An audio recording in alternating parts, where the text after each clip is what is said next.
الحمد لله رب العالمين. نحمده ونستعينه ونستغفره ونعوذ بالله من شرور أنفسنا ومن سيئات أعمالنا. من يهده الله فلا مضل له ومن يضلل فلا هادي له. وأشهد أن لا إله إلا الله وحده لا شريك له، وأشهد أن محمدا عبده ورسوله صلى الله وسلم وبارك عليه وعلى آله وأصحابه ومن اهتدى بهداهم إلى يوم الدين. أما بعد، فإن أصدق الحديث كتاب الله، وخير الهدي هدي محمد صلى الله عليه وسلم، وشر الأمور محدثاتها، وكل محدثة بدعة، وكل بدعة ضلالة، وكل ضلالة في النار. فقد قال الله سبحانه وتعالى في القرآن المجيد: أعوذ بالله من الشيطان الرجيم. يا أيها الناس اتقوا ربكم الذي خلقكم من نفس واحدة وخلق منها زوجها وبث منهما رجالا كثيرا ونساء، واتقوا الله الذي تساءلون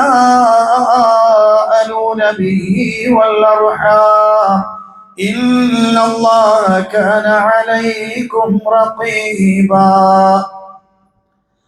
يا أيها الذين آمنوا اتقوا الله وقولوا قولا سديدا يصلح لكم أعمالكم ويغفر لكم ذنوبكم، ومن يطع الله ورسوله فقد فاز فوزا عظيما.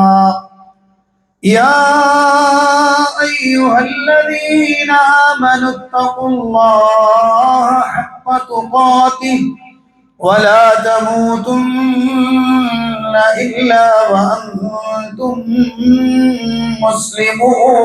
مسلمون. പ്രിയപ്പെട്ട സത്യവിശ്വാസികളെ, സത്യവിശ്വാസിനികളെ, പ്രപഞ്ചനാഥനായ അള്ളാഹുവിൻ്റെ കൽപ്പന നിർദ്ദേശങ്ങൾ ജീവിതത്തിൻ്റെ നിഖില മേഖലകളിലും സൂക്ഷിക്കണമെന്ന് എന്നോടെന്ന പോലെ നിങ്ങൾ ഓരോരുത്തരോടും അതർഹിക്കുന്ന പ്രാധാന്യത്തിൽ, ഗൗരവത്തിൽ ഉണർത്തുകയാണ്. പരിശുദ്ധ ഖുർആൻ അത് മനുഷ്യ സമൂഹത്തിന് മാർഗദർശനമായി അല്ലാഹു സുബ്ഹാനഹു വ തആല അവതരിപ്പിച്ച വേദഗ്രന്ഥമാണ്. ആ ഖുർആൻ കേവലം പാരായണം ചെയ്യൽ മാത്രമല്ല, പാരായണത്തിന് വലിയ പ്രതിഫലമുണ്ട്. എങ്കിലും പരിശുദ്ധ ഖുർആനിന്റെ അവതരണം കൊണ്ട് ലക്ഷ്യമാക്കുന്നത് ഖുർആനിന്റെ ഓരോ ആയത്തുകളുടെയും അത്ഭുതങ്ങളിലൂടെ, അതിൻ്റെ സാരാംശങ്ങളിലൂടെ മനുഷ്യന്റെ ചിന്തയെ വ്യാപരിപ്പിക്കുകയും അങ്ങനെ അതിൽ നിന്ന് ഗുണപാഠങ്ങൾ ഉൾക്കൊണ്ട് ജീവിതത്തെ വിമലീകരിക്കുകയും ചെയ്യുക എന്നതാണ് ഖുർആനിന്റെ അവതരണ ലക്ഷ്യം. എന്നാൽ വളരെ പ്രയാസത്തോടുകൂടി, സങ്കടത്തോടുകൂടി പറയാം, ഇന്ന് ഖുർആനിന്റെ അനുയായികൾ എന്ന് പറയുന്ന നാം ഓരോരുത്തരും പരിശുദ്ധ ഖുർആൻ കേട്ടിട്ട് നമുക്ക് എന്ത് മാറ്റം, നമ്മുടെ മനസ്സിൽ എന്ത് മാറ്റങ്ങൾ ഉണ്ടായി? പരിശുദ്ധ ഖുർആൻ കേൾക്കുമ്പോൾ അത് നമ്മുടെ ഹൃദയത്തിന് മാറ്റമുണ്ടാക്കുന്നുണ്ടോ? നമ്മുടെ ജീവിതത്തിന് അത് ബാധിക്കുന്നുണ്ടോ? നമ്മൾക്കത് ആസ്വദിക്കാൻ കഴിയുന്നുണ്ടോ എന്നൊക്കെ നമ്മൾ വളരെ ഗൗരവതരമായി ചിന്തിക്കേണ്ടതാണ്. അല്ലാഹുവിൻ്റെ റസൂൽ സ്വല്ലല്ലാഹു അലൈഹി വസല്ലം പരിശുദ്ധ ദീനിന്റെ ദഅവത്തുമായി മക്കയിലെ ജനങ്ങൾക്കിടയിൽ പ്രബോധനം ആരംഭിച്ചപ്പോൾ നാട്ടിലെ ഉന്നതനായ മനുഷ്യൻ എല്ലാവരും അംഗീകരിക്കുന്ന, എല്ലാവർക്കും താല്പര്യമുള്ളയാൾ, നല്ല തറവാട്ടുകാരനാണ്. അത് മാത്രമല്ല നല്ല വ്യക്തിത്വത്തിന്റെ ഉടമയാണ്. അങ്ങനെയുള്ള ഒരാൾ പാരമ്പര്യമായി സമൂഹത്തിൽ നിലനിൽക്കുന്ന വിശ്വാസ ആചാര അനുഷ്ഠാനങ്ങൾക്കെതിരെ തിരിയുമ്പോൾ സ്വാഭാവികമായും അദ്ദേഹത്തെ തിരിച്ചു കൊണ്ടുവരാൻ അങ്ങേയറ്റം ശ്രമിക്കുമെന്നത് നമുക്കറിയുന്ന കാര്യമാണ്. അങ്ങനെ അള്ളാഹുവിന്റെ റസൂൽ സല്ലല്ലാഹു അലൈഹി വസല്ലമയുടെ അടുത്തേക്ക് ഉത്ബത്ത് ബിൻ റബീഅ അദ്ദേഹത്തെ പറഞ്ഞയക്കുന്നുണ്ട്. ഖുറൈശികൾ, മക്കക്കാർ. അദ്ദേഹം വരുന്നതിന്റെ ലക്ഷ്യം അള്ളാന്റെ റസൂലിനോട് സംസാരിച്ചിട്ട് പ്രവാചകനെ അതിൽ നിന്ന് ഒന്ന് അടർത്തി കൊണ്ടുവരണം. അതാണ് അദ്ദേഹത്തിന്റെ ഡ്യൂട്ടി. അങ്ങനെ ഉത്ബത്ത് ബിൻ റബീഅ അള്ളാഹുവിന്റെ റസൂൽ സല്ലല്ലാഹു അലൈഹി വസല്ലമയുടെ അടുത്ത് വന്നിട്ട് പറഞ്ഞു, അത് പല ഗ്രന്ഥങ്ങളിലും സീറയുടെ ചരിത്ര ഗ്രന്ഥങ്ങളിൽ ധാരാളം സ്ഥലങ്ങൾ നമുക്കത് കാണാം. ഇബ്നു ഹിഷാമിന്റെ സീറത്ത് ഇബ്നു ഹിഷാമിൽ നിന്നുള്ള ഒരു ഭാഗമാണ് ഞാൻ വായിക്കാൻ ഉദ്ദേശിക്കുന്നത്. ഉത്ബത്ത് ബിൻ റബീഅ റസൂലുള്ളാഹി സ്വല്ലല്ലാഹു അലൈഹി വസല്ലം അടുത്ത് വന്നിട്ട് പറഞ്ഞു, ഇബ്നു അഖി ഇസ്മഅ മിന്നി, എൻ്റെ സഹോദരപുത്ര, ഞാനൊന്ന് പറയാം, നീ ഒന്ന് കേൾക്കോ, ഗൗരവത്തിൽ ഒന്ന് കേട്ടിരിക്കും. എന്നാൽ ഇപ്പൊ നീ ഉള്ളതിൽ നിന്ന് നിനക്ക് തിരിച്ചു പോരാൻ കഴിയും, അതുകൊണ്ട് എന്നെ ഒന്ന് ശരിക്ക് കേൾക്കോ. നബി സല്ലല്ലാഹു അലൈഹി വസല്ലം പറഞ്ഞോളൂ, ഞാൻ കേൾക്കാം, നിങ്ങൾ പറഞ്ഞോളൂ. അങ്ങനെ കുറെ സമയം ഉത്ബത്ത് ബിൻ റബീഅ പല രൂപങ്ങളിൽ അള്ളാഹുവിന്റെ റസൂലിനോട് സംസാരിച്ചു. അതിന്റെ വിശദാംശങ്ങളിലേക്ക് പോകല്ല. അത് കഴിഞ്ഞപ്പോൾ അള്ളാഹുവിന്റെ റസൂൽ സല്ലല്ലാഹു അലൈഹി വസല്ലം ചോദിച്ചു, നിങ്ങളുടെ വർത്തമാനം കഴിഞ്ഞോ? ഫറഗ്ത യാ അബുൽ വലീദ്, അല്ലയോ അബുൽ വലീദ്, താങ്കൾ പറഞ്ഞു കഴിഞ്ഞോ? അപ്പൊ അദ്ദേഹം പറഞ്ഞു, അതെ, ഞാൻ പറഞ്ഞു കഴിഞ്ഞു. എന്നാൽ ഇനി ഞാനൊന്ന് പറഞ്ഞോട്ടെ. പറഞ്ഞോളൂ. അള്ളാഹുവിന്റെ ഹബീബ് സല്ലല്ലാഹു അലൈഹി വസല്ലം 40-ാം അധ്യായം സൂറ ഫുസ്സിലത്ത്, പരിശുദ്ധ ഖുർആനിലെ സൂറത്തു ഫുസ്സിലത്തിന്റെ തുടക്കം, അഊദു ബില്ലാഹി മിനശ് ശൈത്വാനിർ റജീം ബിസ്മില്ലാഹിർ റഹ്മാനിർ റഹീം ഹാമീം തൻസീലും മിനർ റഹ്മാനിർ റഹീം കിതാബുൻ ഫുസ്സിലത് ആയാതുഹു ഖുർആനൻ അറബിയ്യൻ ലിഖൗമിൻ യഅലമൂൻ ബശീറൻ വനദീറാ فأعرض أكثرهم فهم لا يسمعون. സൂറത്ത് ഫുസ്സിലത്ത് ഇങ്ങനെ അള്ളാന്റെ റസൂൽ ഇങ്ങനെ ഓതാൻ. ഉത്ബത്ത് ബിൻ റബീഅ ഇതിങ്ങനെ കേൾക്കാൻ കാത്തിരിക്കുമ്പോൾ കേട്ട് തൻ്റെ 2 കൈകളും പിന്നിലേക്ക് ഇങ്ങനെ കുത്തി അള്ളാന്റെ റസൂലിന്റെ നാവിൽ നിന്ന് ഈ അധ്യായം ഇങ്ങനെ അള്ളാന്റെ റസൂൽ ഓതി ഇങ്ങനെ കേൾപ്പിച്ചു കൊടുത്തുകൊണ്ടേയിരിക്കുകയാണ്. ചില റിപ്പോർട്ടുകളിൽ ഈ ഇടക്ക് ആദ് സമൂഹത്തെക്കുറിച്ച് പരാമർശം വരുന്നുണ്ട് തുടക്കത്തിൽ. ആ സമയത്ത് റബീഅത്ത് ഇങ്ങനെ ചെവിയിൽ കൈവെക്കും, വേണ്ട എനിക്കത് കേൾക്കണ്ട. വല്ലാത്തൊരു ഭയാനകമായൊരു അന്തരീക്ഷം. അവസാനം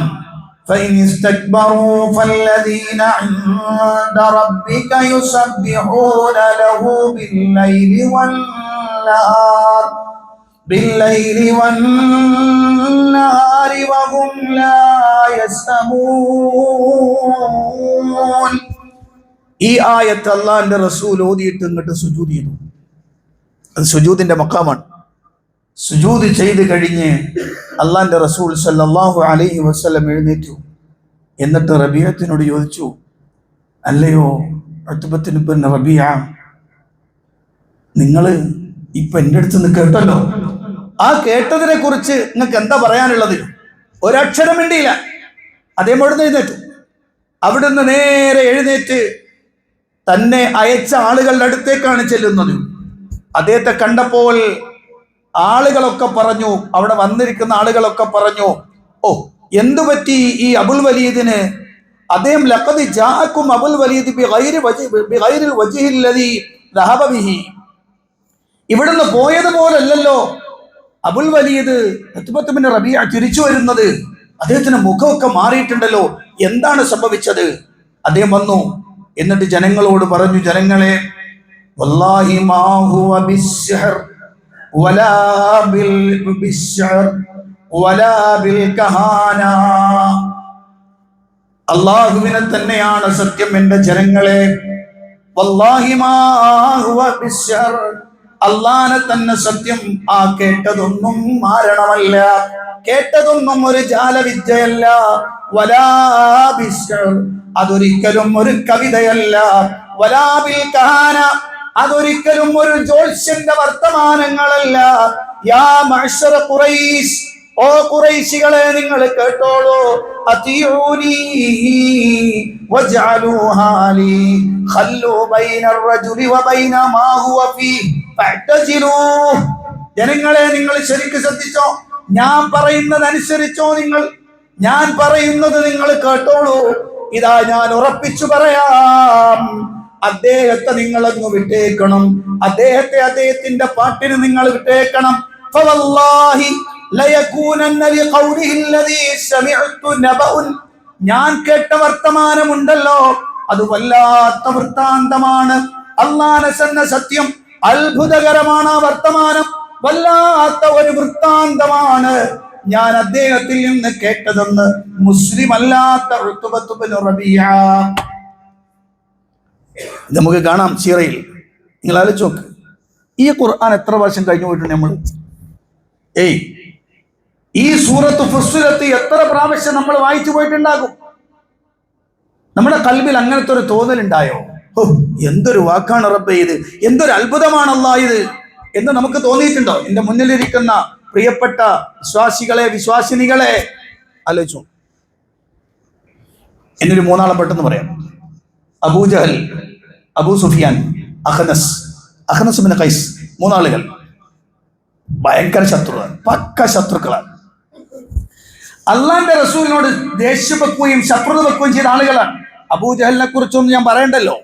അബൂജഹലും അബൂ സുഫിയാനും അഖ്നസ് ബിൻ ഖൈസും, ഈ മൂന്നാളുകൾ അള്ളാഹുവിന്റെ റസൂലിന്റെ നാവിൽ നിന്ന് ഖുർആനിന്റെ ആയത്തുകൾ ഓതുന്നത് രാത്രികാലങ്ങളിൽ കേൾക്കാൻ ഈ മൂന്നാളുകളും ആരും കാണാതെ ഒളിച്ചിരുന്ന് കേൾക്കുന്നു. അബൂ സുഫിയാൻ റളിയല്ലാഹു അൻഹു പിന്നീട് ഇസ്ലാമിലേക്ക് വന്നയാൾ പറയുന്നത് കേൾക്കാം. ആ സംഭവം പറയുന്നത് ഇങ്ങനെയാണ്: രാത്രിയിൽ നബി സല്ലല്ലാഹു അലൈഹി വസല്ലം നിസ്കരിക്കുന്ന സമയത്ത് അവിടുന്ന് ഇങ്ങനെ ഖുർആനിന്റെ പാരായണമാണ്. ആ ഖുർആൻ കേൾക്കാൻ വേണ്ടി അബൂജഹൽ ഒരു ഭാഗത്ത് പതുങ്ങിയിരിക്കുന്നു, അബൂ സുഫിയാൻ വേറൊരു ഭാഗത്ത് പതുങ്ങിയിരിക്കുന്നു, അഖ്നസ് ബിൻ ഖൈസ് വേറൊരു ഭാഗത്ത് പതുങ്ങിയിരിക്കുന്നു. നാട്ടുകാരെ മുന്നിലൊക്കെ ഭയങ്കര ചീത്തയായിരിക്കും. പക്ഷെ രാത്രിയായാൽ ഇതിന്റെ മാധുര്യം ആസ്വദിക്കാൻ അതിങ്ങനെ ഒളിച്ചിരുന്നു. നേരം വെളുക്കുമ്പോ അള്ളാന്റെ റസൂലിന്റെ ഖിറാഅത്ത് അവസാനിപ്പിച്ചാൽ ഇവർ മൂന്നാളും എഴുന്നേക്കും മെയിൻ വഴിയിലേക്ക് എത്തുമ്പോൾ മൂന്നാളും കാണും. എന്താ അവിടെ? അബൂജഹലും അഖ്നസ്, ഇജെന്തവിടെ, ഇയെന്തവിടെ? അത് ഇപ്പൊ ഇങ്ങനെ ഓത്തുണ്ടില്ല, അത് കേൾക്കാൻ വേണ്ടി വന്നതാ. ചെങ്ങായിമാരെ, നാട്ടുകാരും കാണണ്ട, വിട്ടൂട്, പെട്ടെന്ന് പൊയ്ക്കോളി. ആളുകൾ കാണാൻ, ആളുകൾ കണ്ടാൽ തെറ്റിദ്ധരിക്കും, പൊയ്ക്കോളി. മൂന്ന് പേര് മൂന്ന് വഴിക്ക് പോകും. പിറ്റേ ദിവസം രാത്രിയായാൽ അബൂജഹലിന് കിടക്കാൻ കഴിയുന്നില്ല, എഴുന്നേൽക്കുകയാണ്. അഖ്നസ് ബിൻ ഖൈസ് എഴുന്നേൽക്കുകയാണ്, അബൂ സുഫിയാൻ എഴുന്നേൽക്കുകയാണ്. അള്ളാഹുവിന്റെ റസൂലിന്റെ നാവിൽ നിന്ന് നിർഗളിക്കുന്ന ഖുർആനിന്റെ ആ വാഗ്ദോരണികളിലൂടെ ഖൽബ് കടന്നു പോകുന്ന നിമിഷാർദ്ധങ്ങൾ. രാത്രി വീണ്ടും അവിടെ തന്നെ. ഇത് വല്ലാത്തൊരു സംഭവട്ടത്. ഞാൻ ചോദിക്കട്ടെ, ഇങ്ങനത്തെ ഒരു രസം നമുക്ക് തോന്നിയിട്ടുണ്ടോ? ഹലോ സഹോദരന്മാരെ, സത്യവിശ്വാസികളോട് ഞാൻ ചോദിക്കാൻ, ഇങ്ങനത്തെ ഒരു രസം നമുക്ക് അനുഭവിക്കപ്പെട്ടിട്ടുണ്ടോ? ഈ ഖുർആൻ നമ്മുടെ കയ്യിലിരിക്കുന്ന, നമ്മുടെ വീട്ടിലിരിക്കുന്ന, നമ്മുടെ മൊബൈലുകളിൽ നമ്മൾ ഉപയോഗിക്കുന്ന പരിശുദ്ധ ഖുർആൻ, അതിന്റെ രസം, അതിന്റെ ആസ്വാദനം, അതിന്റെ അത്ഭുതകരമായ വർത്തമാനത്തിന്റെ തീരാകയങ്ങളിലൂടെ കടന്നു പോകാൻ എനിക്കങ്ങ് കഴിഞ്ഞിട്ടുണ്ടോ? ഇത് ഖുർആനിനെ കേൾക്കുമ്പോഴേക്ക് അത്ഭുതം വരികയാണ്. ഒരാളും കൂടെ ഞാൻ പറയാം. നജ്ജാശി രാജാവ്, ഉമ്മു സലമ ബീബി റളിയല്ലാഹു അൻഹ പറയാൻ, നജ്ജാശി ഹബശയിലെ രാജാവാണ്, എത്യോപ്യയിലെ രാജാവാണ്. അങ്ങനെ നജാഷിയുടെ കൊട്ടാരത്തിൽ അഭയാർത്ഥികളായി വന്നവരാണ് പ്രവാചകന്റെ പ്രിയപ്പെട്ട സഹോദരൻ ജഅഫർ ബിൻ അബീ ത്വാലിബ് റളിയല്ലാഹു അൻഹു. അദ്ദേഹത്തിന്റെ നേതൃത്വത്തിൽ അദ്ദേഹത്തിന് ഒരു പ്രസിദ്ധമായ ഖുത്ബയുണ്ട്, സംസാരമുണ്ട് നജാഷിയുടെ കൊട്ടാരത്തിൽ വെച്ച്. ഇൻഷാ അല്ലാഹ് പിന്നീട് എപ്പോഴെങ്കിലും ഞാനൊരു ഖുത്ബയായി നിങ്ങളുടെ ശ്രദ്ധയിൽപ്പെടുത്തും. അത് കേൾക്കേണ്ടത് ഈ കാലഘട്ടത്തിൽ എന്തായാലും ആ വിഷയം പഠിക്കേണ്ടതാണ്. നജാഷിയുടെ കൊട്ടാരത്തിൽ ജഅഫർ ബിൻ അബീ ത്വാലിബ് റളിയല്ലാഹു അൻഹു അദ്ദേഹത്തോട് നജാഷി ചോദിച്ചു. എന്താ ചോദിച്ചെന്നറിയോ? അതേ ചോദിക്കാണ്, ഹൽ മഅകും ശൈഉം മിമ്മാ ജാഅ ബിഹി മുഹമ്മദുൻ സ്വല്ലല്ലാഹു അലൈഹി വസല്ലം. നിങ്ങൾ പറയുന്ന പ്രവാചകനായ മുഹമ്മദ് നബിക്ക് ഇറങ്ങിയ എന്തെങ്കിലും വാചകങ്ങൾ നിങ്ങളുടെ കൂടെയുണ്ടോ? നിങ്ങൾക്ക് അറിയുമോ? എനിക്കൊന്ന് പറഞ്ഞു തരാമോ? ഫഖാല ലഹു ജഅഫർ ഇബ്നു അബീ ത്വാലിബ് റളിയല്ലാഹു അൻഹു കൊട്ടാരത്തിന്റെ ദർബാറിൽ നിന്നുകൊണ്ട് പറഞ്ഞു കൊടുക്കുകയാണ്, നാം ഫഖറഅ അലൈഹി സദറൻ മിൻ സൂറത്തി മറിയം. സൂറത്തു മറിയമിന്റെ ആദ്യ ഭാഗങ്ങൾ ജഅഫർ ഇബ്നു അബീ ത്വാലിബ് റളിയല്ലാഹു അൻഹു ഓതി കൊടുക്കുകയാണ്.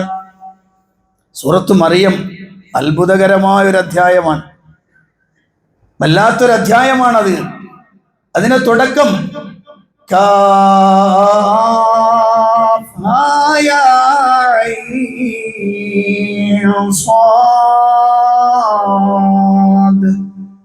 ذكر رحمة ربك عبده زكريا إذ نادى ربه نداء خفيا. സക്കരിയ അലൈഹിസ്സലാത്തു വസ്സലാമിന്റെ സംഭവം പറഞ്ഞു തുടങ്ങുന്ന സൂറത്ത് മറിയം. അവിടെ അത്ഭുതങ്ങളുടെ അത്ഭുതം. നജാഷി ക്രിസ്ത്യാനിയാണ്. അദ്ദേഹത്തിന്റെ മുന്നിൽ ഓതുകയാണ് ജഅഫർ റളിയല്ലാഹു അൻഹു. അവിടെ മഹാനായ ഈസ അലൈഹിസ്സലാത്തു വസ്സലാമിന്റെ ജീവിതത്തിലെ ആദ്യത്തെ സംഭവം, മറിയം ബീവിയുടെ ഉദരത്തിൽ നിന്ന് പുറത്തു വന്ന് തൊട്ടിലിൽ കിടക്കുന്ന കുട്ടി, ആ കുട്ടിയുടെ സംസാരം ഖുർആൻ അത്ഭുതത്തോടെ പറയുന്നു. ജൂതറബ്ബിമാര് കടന്നു വന്ന് മഹദിയായ മറിയം ബീവിയെ ആക്ഷേപിച്ചപ്പോൾ അങ്ങോട്ട് ചൂണ്ടിക്കാണിച്ചു. അങ്ങോട്ട് അവർ ചോദിച്ചു, ഖാലു കൈഫ നുകല്ലിമു മൻ കാന ഫിൽ മഹദി സ്വബിയ്യ. എങ്ങനെയാണ് ക്രിസ്ത്യാനികൾക്ക് ജൂതന്മാരുമായി കൈകോർക്കാൻ കഴിയുന്നത് എനിക്കറിയില്ല. എങ്ങനെയാണ് ജൂതന്മാരുടെ കൂടെ ക്രിസ്ത്യാനിറ്റിയിൽ വിശ്വസിക്കുന്ന ഒരാൾക്ക് എങ്ങനെ കൈകോർക്കാൻ കഴിയും? കാരണം ഈസ നബിയെ ജാരസന്തതി എന്ന് വിളിച്ചാക്ഷേപിക്കുന്ന, അവരുടെ പ്രിയപ്പെട്ട ഉമ്മയെ മോശമായി ചിത്രീകരിക്കുന്ന, കണ്ടാൽ കാർക്കിച്ചു തുപ്പുന്ന, ക്രിസ്ത്യാനിയുടെ പാതിരിമാര് നടന്നു പോയാൽ കാർക്കിച്ചു തുപ്പുന്ന ജൂതപരിഷകളോട് എങ്ങനെയാണ് ഒരു ക്രിസ്ത്യാനിക്ക് കൈകോർക്കാൻ കഴിയുക എന്നത് അത്ഭുതം തോന്നുകയാണ് ഈ കാലഘട്ടത്തിൽ. ജൂതറബ്ബിമാര് ചോദിച്ചു, ഖാലു കൈഫ നുകല്ലിമു മൻ കാന ഫിൽ മഹദി സ്വബിയ്യ. എങ്ങനെയാണ് ഈ തൊട്ടിൽ കിടക്കുന്ന കുട്ടി? കാനായിലെ കല്യാണ സദസ്സിൽ പച്ചവെള്ളം വീഞ്ഞാക്കിയതല്ല, ഈസാ നബിയുടെ കയ്യിൽ, ഈസാ നബിയിലൂടെ അള്ളാഹു പ്രകടിപ്പിച്ച അത്ഭുതം. പിന്നെന്താ? നജാഷിയുടെ കൊട്ടാരത്തിൽ നിന്ന് ജഅഫർ ഇബ്നു ത്വാലിബ് റളിയല്ലാഹു അൻഹുവിന്റെ നാവിലൂടെ കേട്ടപ്പോ നജാഷിയുടെ കണ്ണുകൾ കലങ്ങി, കണ്ണ് കരഞ്ഞു, കണ്ണിൽ നിന്ന് കണ്ണുനീര് വന്നു, കൂടെയുള്ള ആളുകൾ കരഞ്ഞു. എന്താ? ഖാല ഇന്നി അബ്ദുല്ലാഹ് ആതാനിയൽ കിതാബ വജഅലനി നബിയ്യാ وجعلني مباركا أينما كنت وأوصاني بالصلاة والزكاة ما دمت حيا. അതിങ്ങനെ കുട്ടിയുടെ നാവിൽ നിന്ന് ഇങ്ങനെ കേൾക്കാൻ. ഇതാണ് ജഅഫർ റളിയല്ലാഹു അൻഹു ഇങ്ങനെ ഓതിക്കൊടുക്കാൻ. കൊട്ടാരത്തിൽ തന്റെ സിംഹാസനത്തിൽ ഇരുന്ന് നജാഷി കരയുന്നു. ഇത് കേട്ട അത്ഭുതത്തിന്റെ മുന്നിൽ കൂടെയുള്ളവരും, രാജാവിന്റെ കരച്ചിൽ കണ്ട് കൂടെയുള്ളവരും കരയുന്നു. കാരണം അത്ര ഹൃദയഭേദകമായി, അത്ര ഉന്നതമായി അള്ളാഹുവിന്റെ ഖുർആൻ അത് വിവരിച്ചു. പ്രിയപ്പെട്ട മുസ്ലിമീങ്ങളെ, പ്രിയപ്പെട്ട എന്റെ മുഅ്മിനീങ്ങളെ, നമ്മുടെ കണ്ണിൽ നിന്ന് എപ്പോഴാണ് കണ്ണുനീര് വന്നത്? അള്ളാന്റെ ഖുർആൻ ഓതിയിട്ട്, അള്ളാന്റെ ഖുർആൻ വായിച്ചിട്ട് എപ്പോഴാ നമ്മുടെ കണ്ണിന്ന് കണ്ണുനീര് വന്നത്? എപ്പോഴാ നമ്മുടെ കൽബൊന്ന് വിറച്ചത്? എപ്പോഴാ നമ്മുടെ ശരീരത്തിനൊരു വിറയലുണ്ടായത്? ഇല്ല. അതുണ്ടായിട്ടില്ലെങ്കിൽ അതിന്റെ അർത്ഥം എന്താണെന്നറിയോ? അള്ളാന്റെ ഖുർആൻ ഉണ്ടല്ലോ, അത് നമ്മൾ സ്പർശിച്ചിട്ടേ ഇല്ല. അള്ളാന്റെ ഖുർആൻ ഉണ്ടല്ലോ, അത് നമ്മൾ അറിഞ്ഞിട്ടേ ഇല്ല എന്ന് നമ്മൾ ഗൗരവതരമായി അറിയണം. ഞാൻ പറഞ്ഞതൊരു 3 സംഭവങ്ങളാണ്. ഇനിയും ഖുർആൻ പറയുന്ന വേറെ കുറെ കാര്യങ്ങൾ, അതിലേക്കൊന്നും ഞാൻ പോണില്ല. അപ്പൊ പ്രിയപ്പെട്ടവരെ ശ്രദ്ധിക്കണം, അള്ളാന്റെ ഖുർആൻ അത് നമ്മുടെ കയ്യിൽ അള്ളാഹു ഏൽപ്പിച്ചിട്ടുണ്ട്. നാളെ റബ്ബിന്റെ അടുത്ത് എത്തുമ്പോൾ അള്ളാഹ് തിരിച്ചു ചോദിക്കുന്ന ഒരു ചോദ്യമുണ്ട്. അല്ലാഹു സുബ്ഹാനഹു വ തആല ഒരധ്യായം സൂറത്തുൽ ഖമറിൽ 4 പ്രാവശ്യം ആവർത്തിച്ചൊരു വാക്കുണ്ട്. 4 പ്രാവശ്യം ആവർത്തിച്ചു. എന്താ? വലഖദ് യസ്സർനൽ ഖുർആന ലിദ്ദിക്ർ ഫഹൽ മിൻ മുദ്ദകിർ. വലഖദ് യസ്സർനൽ ഖുർആന ലിദ്ദിക്ർ, ഖുർആൻ മനസ്സിലാക്കാൻ നാം എളുപ്പമാക്കിയിരിക്കുകയാണ്. ചില ആളുകളൊക്കെ പറയും നമുക്ക് മനസ്സിലാവില്ല, അല്ലാഹു അക്ബർ. അള്ളാഹിനെ കുറ്റം പറയില്ല കേട്ടാ. അങ്ങനെ പറഞ്ഞു പോയാൽ ഉറപ്പായിട്ടും അള്ളാഹിനെ കളവാക്കല. നഊദു ബില്ലാഹി അൻ ദാലിക. അങ്ങനെ പറയരുത്. കാരണം അള്ളാഹ് പറഞ്ഞ വാക്കെന്താ? വലഖദ് യസ്സർനൽ ഖുർആൻ, ഈ ഖുർആനിനെ നാം എളുപ്പമാക്കിയിരിക്കുകയാണ്. ലിദ്ദിക്ർ, മനസ്സിലാക്കാൻ. ഫഹൽ മിൻ മുദ്ദകിർ, ആരുണ്ട് അതിനെ ഉറ്റാലോചിക്കുന്നവർ? ആരുണ്ട് അതിനെ കുറിച്ച് ആലോചിക്കുന്നവർ? അതിന്റെ ആയത്തുകളിലൂടെ കടന്നുപോയി തദബ്ബുർ ചെയ്യുന്ന ആളുകൾ എത്രയുണ്ട്? അതിന്റെ ആശയങ്ങളിലൂടെ കടന്നുപോയി ഹൃദയത്തിലേക്ക് അതിന്റെ സാരാംശങ്ങളെ വായിക്കുന്ന ആളുകൾ എത്രയുണ്ടെന്ന് ഖുർആൻ ചോദിക്കുകയാണ്. ഒന്നല്ല, 4 വട്ടം. വലഖദ് യസ്സർനൽ ഖുർആന ലിദ്ദിക്ർ ഫഹൽ മിൻ മുദ്ദകിർ. ഒന്നും പറയാൻ പറ്റില്ല.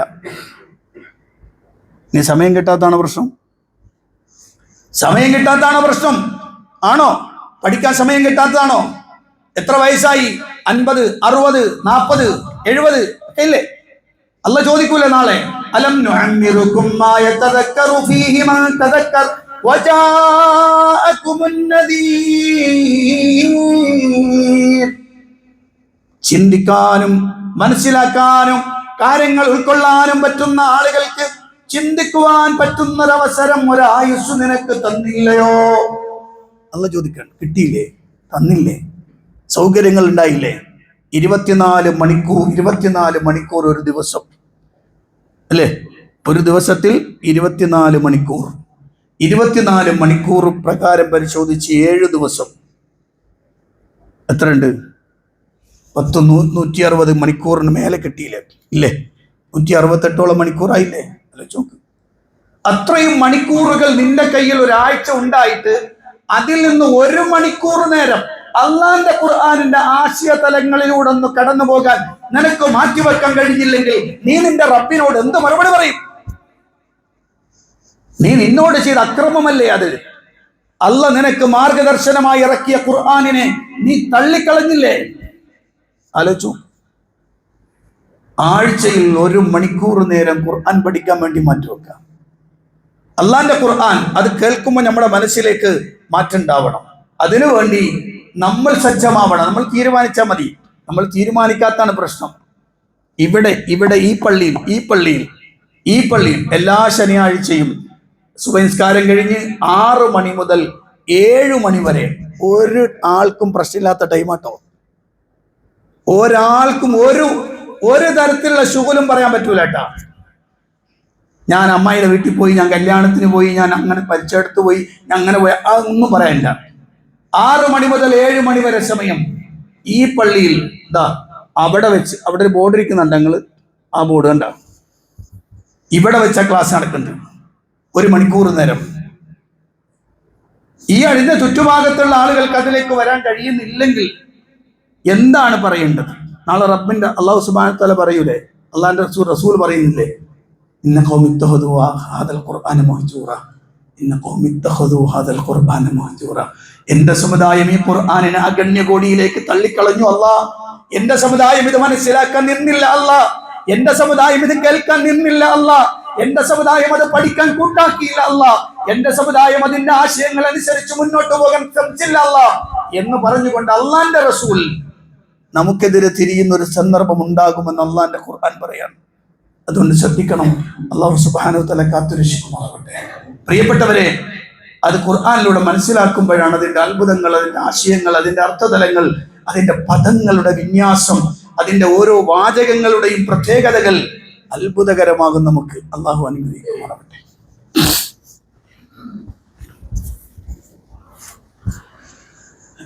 അൽഹംദുലില്ലാഹി റബ്ബിൽ ആലമീൻ, അസ്സലാത്തു വസ്സലാമു അലാ അഷ്റഫിൽ അംബിയാഇ വൽ മുർസലീൻ نبينا الحبيب محمد صلى الله عليه وسلم وعلى آله وصحبه ومن تبعهم بإحسان إلى يوم الدين أما بعد اتقوا الله عباد الله പ്രിയപ്പെട്ട സത്യവിശ്വാസികളെ വിശ്വാസിനികളെ അള്ളാഹുവിന്റെ കൽപ്പന നിർദ്ദേശങ്ങൾക്കനുസരിച്ച് ജീവിക്കണമെന്ന് എന്നോടും നിങ്ങളോടും ഒരിക്കൽ കൂടി വസിയത്ത് ചെയ്യുകയാണ്, ഉണർത്തുകയാണ്. പരിശുദ്ധ ഖുർആൻ ഞാൻ നേരത്തെ സൂചിപ്പിച്ചതുപോലെ നമുക്കുള്ള ഉത്ബോധനമാണ്, നമുക്കുള്ള ഉപദേശമാണ്. ഒരൊറ്റ ആയത്തും കൂടി മാത്രം ഞാൻ സൂചിപ്പിക്കുകയാണ്. അള്ളാഹുവിന്റെ ഖുർആനിൽ അള്ളാഹു സുബ്ഹാനഹു വ തആല പരിശുദ്ധ ഖുർആനിനെ അവതരിപ്പിച്ചത് എന്തിനാണെന്ന് വിശദീകരിക്കുന്ന ഒരു ഭാഗം അള്ളാഹുവിന്റെ ഖുർആൻ പറയാണ്. യാ അയ്യുഹന്നാസ്, മുഅ്മിനീങ്ങളെ നല്ല കേട്ടോ, മുഅ്മിനീങ്ങളെ നല്ല മനുഷ്യരെ, ഈ ഭൂമിലോകത്ത് ജീവിച്ചിരിക്കുന്ന മനുഷ്യന്മാരെ മുഴുവനുമാണ് അഡ്രസ് ചെയ്യണത്. യാ അയ്യുഹന്നാസ്, അല്ലയോ മനുഷ്യരെ, ഖദ് ജാഅതുകും മൗഇളതും മിർ റബ്ബികും, നിങ്ങളുടെ നാഥനിൽ നിന്ന് നിങ്ങൾക്കിതാ ഒരു സതുപദേശം വന്നു കിട്ടിയിരിക്കുകയാണ്. നിങ്ങളുടെ റബ്ബിൽ നിന്ന് നിങ്ങൾക്കൊരു സതുപദേശം. മൗഇളത്താണ്. ഖുർആൻ തീവ്രവാദമാണ്, ഭീകരവാദമാണ്, വർഗീയവാദമാണെന്നൊക്കെ പുലമ്പുന്ന കുറെ മനുഷ്യന്മാരുണ്ട്. അവർക്ക് ഖുർആൻ എന്താണെന്നറിയില്ല. ഏതുപോലെ ഇപ്പതാ ഗസയും ഇസ്രായേൽ ചർച്ചയിലാണല്ലോ. അപ്പൊ കാണാം യമു എന്ന് പറയപ്പെടുന്ന ഒരു വിഭാഗമുണ്ട് കേരളത്തിൽ. യമു എന്ന് പറഞ്ഞാൽ തിന്നണ അർക്കണ സാധനമൊന്നല്ല. യമു എന്ന് പറഞ്ഞാൽ യമു എക്സ് മുസ്ലിം എന്ന് പറഞ്ഞിട്ട് കുറെ യമുക്കളുണ്ട്. ആ യമുക്കുകളുടെ കൂട്ടത്തിൽ ഒരു യമു ഉണ്ട്. ആ യമൗണ്ട് ഓനിപ്പോ എടുത്തു പറയണത് എന്താന്ന് വെച്ചാൽ, ഖുർആനിലൊക്കെ യാ ബനി ഇസ്രായേൽ, യാ ബനി ഇസ്രായേൽ, യാ ബനി ഇസ്രായേൽ എന്നാ പറയാ. ഖുർആനിൽ ഫലസ്തീൻ എന്ന വാക്കേ പറഞ്ഞിട്ടില്ല. എന്താ പറയാ? നമ്മള് വിവരമില്ലെങ്കിൽ മിണ്ടാതിരിക്കണം. ഒരു കാര്യത്തെക്കുറിച്ച് അറിയില്ലെങ്കിൽ മിണ്ടാതിരിക്കണം. പക്ഷെ വിവരമല്ലല്ലോ ഇവിടുത്തെ വിഷയം. ഇവിടുത്തെ വിഷയം ഏത് സമയത്തും മുസ്ലിമീങ്ങളെ കുത്താൻ കിട്ടോ, മുസ്ലിമീങ്ങളെ ആക്ഷേപിക്കാൻ പറ്റുമോ, മുസ്ലിം സമുദായത്തിന് എന്തെങ്കിലും ഒരു കുറവ് വരുത്താൻ പറ്റുമോ എന്ന് ഭൂതക്കണ്ണാടി വെച്ച് നോക്കിക്കൊണ്ട് നടക്കുന്ന മനുഷ്യന്മാരാണ് അതൊക്കെ. അപ്പൊ യാ ബനി ഇസ്രായേൽ എന്ന് പറഞ്ഞാൽ ആരാണ്? അത് ഇന്നത്തെ 978 ശേഷം ഉണ്ടാക്കപ്പെട്ട ഇസ്രായേൽ എന്നറിയപ്പെടുന്ന ജൂത രാഷ്ട്രത്തെ കുറിച്ചാണോ? അല്ലേ അല്ല. യാ ബനി ഇസ്രായേൽ എന്ന് പറഞ്ഞാൽ, ഇസ്രായേൽ എന്ന് പറഞ്ഞാൽ ആരാണ്? അത് ഇബ്രാഹിം അലൈഹിസ്സലാത്തു വസ്സലാമിന്റെ പൗത്രൻ, ഇബ്രാഹിം നബിയുടെ മകൻ ഇസ്ഹാഖ് നബിയുടെ മകൻ യാക്കൂബ് അലൈഹിസ്സലാത്തു വസ്സലാമിന്റെ പേരാണ് ഇസ്രായേൽ.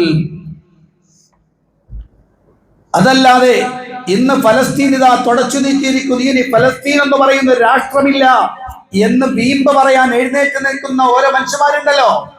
ഓരൊക്കെ വിചാരിച്ച മാതിരിയുള്ള ആ സ്ഥലമല്ലത്.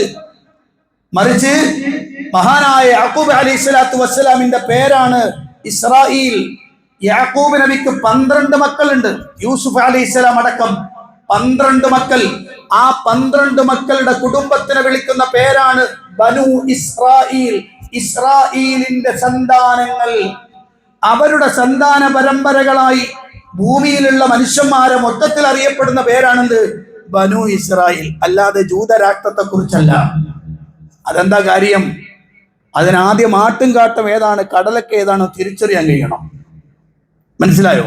ഇത് തിരിച്ചറിയാൻ കഴിയാതെ, ഖുർആൻ എന്താണെന്ന് മനസ്സിലാകാതെ, ഖുർആനിന്റെ അർത്ഥവും ആശയവും അതിന്റെ ചരിത്രപരമായ ആക്യുറസിയും ഒന്നും മനസ്സിലാക്കാതെ ഇപ്പൊ കിട്ടിയ വാക്കിനനുസരിച്ച് ഖുർആനെ വ്യാഖ്യാനിക്കാൻ ശ്രമിക്കലാണ് ചില ആളുകൾ. അപ്പോഴേ ഖുർആനെ അള്ളാഹുവിന്റെ കൃത്യമായ ഉപദേശങ്ങളാണ്, ഉപദേശം പോരാ. പിന്നെന്താ അള്ളാഹ് പറഞ്ഞത്? ഹൃദയാന്തരാളങ്ങളിൽ കാർന്ന് തിന്നുകൊണ്ട് വൈറസായി നിൽക്കുന്ന ഏതൊക്കെ രോഗങ്ങളുണ്ടോ ആ രോഗങ്ങൾക്കൊക്കെയുള്ള ശിഫയാണ് ഖുർആൻ. അത് ഹൃദയ രോഗങ്ങൾക്കുള്ള ശിഫയാണ്. ശിർക്കും കുഫറും അസൂയയും കുശുമ്പും അങ്ങനെ തുടങ്ങി മനുഷ്യന്റെ മനസ്സിനെ നശിപ്പിച്ചു കളയുന്ന ഏതൊക്കെ രോഗമുണ്ടോ അതിനെ എല്ലാത്തിനെയും ചികിത്സിച്ചു മാറ്റുന്ന നല്ല ഔഷധമാണ്. ഒറ്റ വാക്കും കൂടെ പറയാം. നമുക്ക് എല്ലാവർക്കും അറിയാം, സൂറത്ത് ഹുമസ എന്തല്ല പറഞ്ഞത്? വൈലുൻ ലികുല്ലി ഹുമസത്തിൻ ലുമസ അല്ലദീ ജമഅ മാലൻ വഅദ്ദദ യഹ്സബു അന്ന മാലഹു അഖ്ലദ കല്ലാ ലയുംബദന്ന ഫിൽ ഹുതമ വമാ അദ്റാക മൽ ഹുതമ നാറുല്ലാഹിൽ മൂഖദതു അല്ലദീ തത്വലിഉ അലൽ അഫ്ഇദ ഇന്നഹാ അലൈഹിം മുഖ്സദ. അല്ലേ? പരിശുദ്ധ ഖുർആന്റെ പ്രയോഗമാണ്. എന്താണ് പറഞ്ഞെന്നറിയോ നിങ്ങൾ? ഹുമസത്തും ലുമസത്തും, പരിഹസിക്ക, കുത്തി പറയാം. ആ ആളുകൾക്ക് നാശം എന്ന് പറഞ്ഞു. ഒരു മനുഷ്യൻ ഒരുത്തനെ പരിഹസിക്കുമ്പോൾ, ഒരു മനുഷ്യൻ ഒരുത്തനെ കുത്തി പറയുമ്പോ ആ പറയപ്പെടുന്ന മനുഷ്യന്റെ കൽബിനൊരു വല്ലാത്ത വേദന ഉണ്ടാവും. അയാളുടെ കൽബിന്റെ ഉള്ളിലേക്ക് ആ വാക്ക് ഇറങ്ങിപ്പോകും. അത് പ്രയാസം ഉണ്ടാക്കും. ആ പ്രയാസത്തിന് റബ്ബവന് കൊടുക്കണ ശിക്ഷ എന്താ അറിയോ? എന്നിട്ട് ഖുർആൻ പറഞ്ഞ വാക്ക് അവൻ ഹുത്തമയിൽ എറിയപ്പെടും. ഹുത്തമ എന്താണെന്നറിയോ? നാറുല്ലാഹിൽ മൂഖദ അല്ലതി തത്വലിഉ അലൽ അഫ്ഇദ. വാരിയല്ലുകൾ കൊണ്ട് മൂടപ്പെട്ട ഹൃദയത്തിന്റെ ഉള്ളിലേക്ക് പാളിച്ചെന്ന് അതിനെ കരിച്ചു കളയുന്ന അല്ലാഹുവിന്റെ അഗ്നി.